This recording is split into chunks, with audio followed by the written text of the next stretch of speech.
Guys, it's Always Improving here, and I am so excited to show you guys this video. I really was excited to start this project. It is a self-portrait, and the original purpose of this reference photo was actually for an art class in school, so I had to grid it for my grade. I don't normally grid my drawings very often, or at least in such detail that I did, but for this piece I did. And then I went in with some color thumbnails to sort of test out the colors, but I'll talk about that process in just a minute. What I really wanted to say to all of you guys is thank you.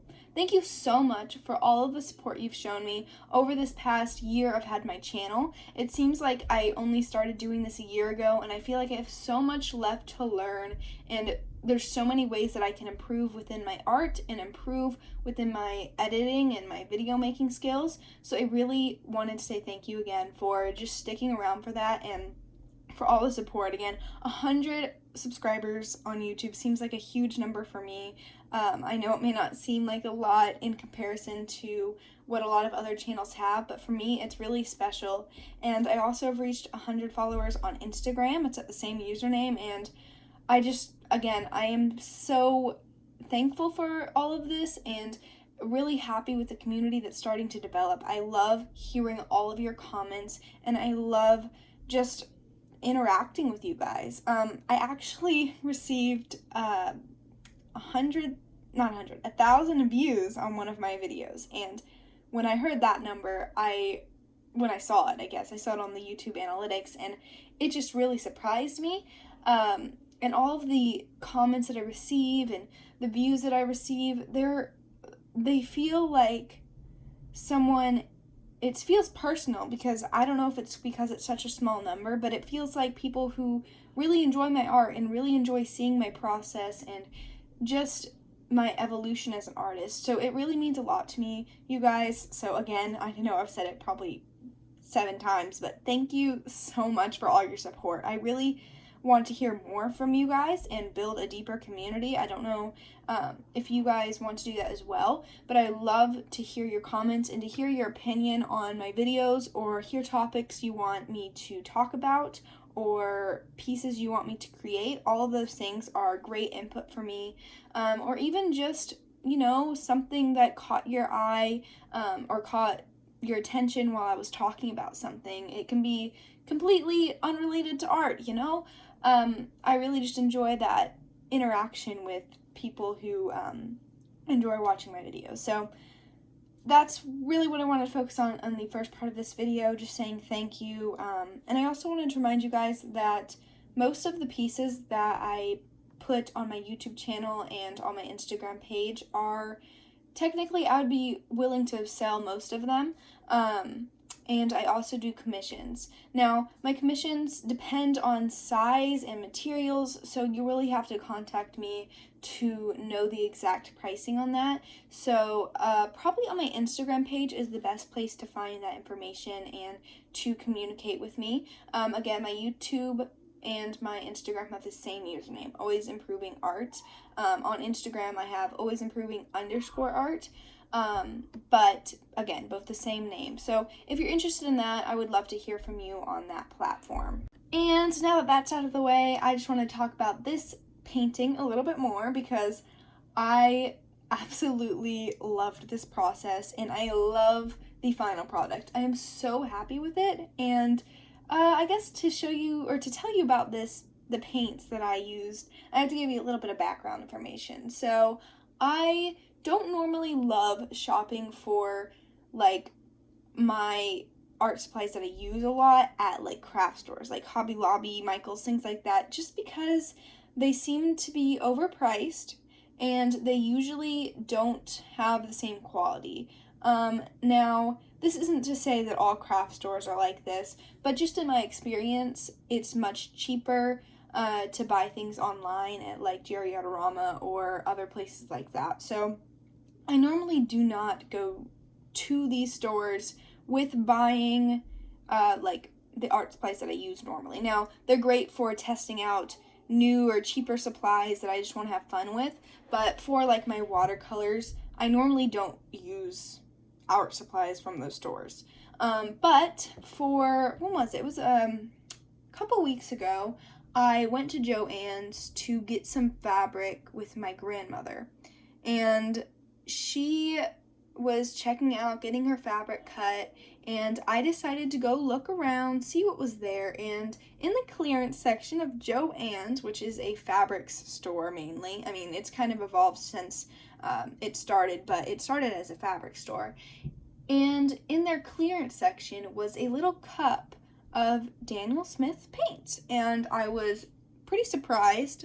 There was a price tag on the cup. I don't remember what that amount was, so I wasn't sure if the paints were on clearance because they didn't have like a discount tag or anything. But I went and I asked someone, and they told me that they were on sale for less than $5 each. And if you don't know, that's a really good clearance for Daniel Smith paints. So I ended up getting 4 different colors. Let me think of what they are. I didn't use the yellow in this, but the 2 colors that I used were Indian Throne Blue, I think is how you pronounce it, and Cadmium Red Medium Hue from Daniel Smith. These 2 colors are kind of like the typical orange and blue that neutralize each other and work well together for that. But Indian Throne Blue is less granulating than French Ultramarine, and it also is much darker. It's saturated, but it is a darker color, and it is so, so gorgeous. I am so happy to have found this pigment. I love it so much. I'll put the pigment information of both of these 2 paints on the screen, but oh my gosh, I love how deep the color gets, and I actually really like it not being granulating. I find that French Ultramarine is a great mixing color, but its granulation can cause some texture issues, especially when working in portraits. And for me, having a non-granulating darker blue is just like, it's almost life-changing, but you know, it just changes a lot for me in my process. So those 2 paints are what I used solely in this portrait. So that's another reason I'm really proud of this piece. Let's see here. The other thing I want to talk about is the values. I actually used, if you saw in the beginning, I used a black and white reference photo so that I could focus like all my attention on those values, in trying to really convey the actual way that my face looked. I wanted it to be more realistic. Obviously, it has stylized elements. The colors are not exactly the same as they would be in real life. And there's some proportions that are a little bit different. The eye's a little bit bigger, things like that. But the values look realistic. I used realistic shading techniques, and I feel like it really looks like me. I don't know, I really love the emotion that was in this piece as well. I took this reference photo like at the spur of the moment because we needed a photo to use for our art class within 20 minutes. She was like, it has to be a photo you have taken, and it must be of a person or another animal. And I don't have any pets, and I like portraits anyway, so I was just like, okay, I'm gonna have to take a picture of myself. And so I was just trying random poses and putting them in black and white and figuring it out, and I don't know, I was really, really happy with the composition and the feeling that I got from looking at that reference photo of myself. So I decided to branch out from the art project she had given us and make my own watercolor portrait that's not going to be for art class. It's just for my personal art journey, I guess you could say. So I am super happy with this. I love the way the values turned out, and the colors were so fun to work with.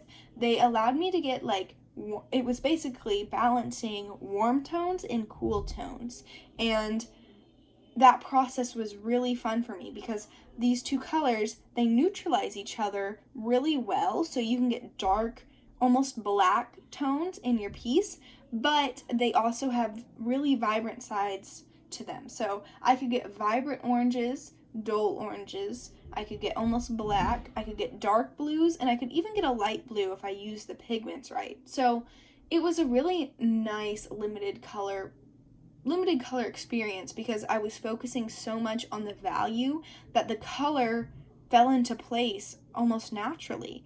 So I would recommend that experience to anyone who's willing to try it. But anyways, guys, I think I'm gonna wrap it up. So I really, again, thank you guys so much for all the support. I've really felt a little bit harsh on myself lately about my artwork and about my motivation to continue painting, but recently I think it started with this portrait just because I was so happy with the process and the actual seeing, like the process of seeing the piece come together and all those values come together was really, really touching to me. And I think that I've gotten another spur of motivation to continue this and to continue uploading and to continue keeping in touch with all of you guys. So I really hope you'll stick around for that. Thank you so much for watching this video, and if you haven't already, I would love for you guys to subscribe to my channel. I know we've just reached that milestone, and I am ready to continue and reach more milestones in the future. And comment down below what sort of videos you'd love to see from me. I love to get your suggestions, and I really hope you enjoyed this video. So I'll see you next time. Bye!